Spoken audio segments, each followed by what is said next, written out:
dysfunctional vet. I broke this potato plant from an eye of a potato which had quite a number of them. I have put it in soil.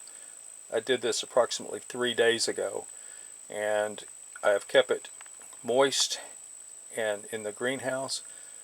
I just gently lifted it up a little bit, and I could see that it's beginning to root and take off. In no time at all, I'll be ready to transplant this. In the videos I've seen on growing potatoes, people usually take these pieces and then when they break them off, they throw them away.